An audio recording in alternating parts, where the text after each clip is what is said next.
बिस्मिल्लाहिर्रहमानिर्रहीम। अस्सलाम वालेकुम जी नाज़रीन, आप देख रहे हैं एफएस मीडिया नेटवर्क और मैं हूं आपका मेज़बान खुर्रम शहजाद मलिक। जी नाज़रीन, आपको एक अहम तरीन अपडेट से आगाह करते चलें। साबिक़ एडमिनिस्ट्रेटर म्यूनसिपल कॉरपोरेशन ज़िला कोटली व मरकज़ी रहनुमा पाकिस्तान पीपल्स पार्टी आज़ाद जम्मू कश्मीर चौधरी मोहम्मद अलियास ने मोदी की ज़ेर क़यादत भारतीय हुकूमत की तरफ से मकबूजा जम्मू कश्मीर के लोगों की रोज़मर्रा सरगर्मियों की निगरानी के लिए इनके साथ GPS ट्रैकिंग डिवाइस लगाने की शदीद अल्फाज में मज़म्मत की है और इसे इंसानी हकूक़ और बुनियादी आज़ाद की वाज़ेह खिलाफ वर्जी करार दिया है। इन ख्यालात का इज़हार उन्होंने मीडिया से गुफ्तगू करते हुए किया।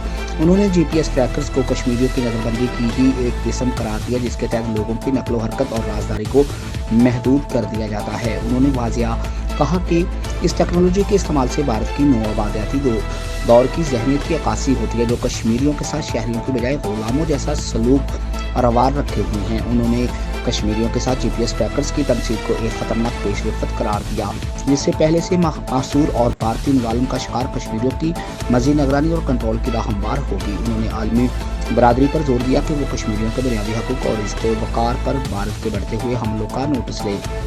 वाज़ेह रहे कि भारतीय हुकाम ने गुज़श्ता 2 दिनों के दौरान इस्लामाबाद और बारामूला की अजला में ज़मानत के अदालती अहकामात पर होने वाले 3 कश्मीरियों के साथ GPS ट्रैकर्स लगाए हैं। सबसे पहले गुज़श्ता साल नवंबर में श्रीनगर के रहायशी 65 साला गुलाम अहमद भट्ट पर GPS ट्रैकर लगाया गया था। जी नाज़रीन, अब तक के लिए इतना ही। अपने मेज़बान खुर्रम शहजाद मलिक को इजाज़त दीजिए। तब तक के लिए आप हमारे चैनल को लाइक, सब्सक्राइब और शेयर करना मत भूलें। पाकिस्तान जिंदाबाद।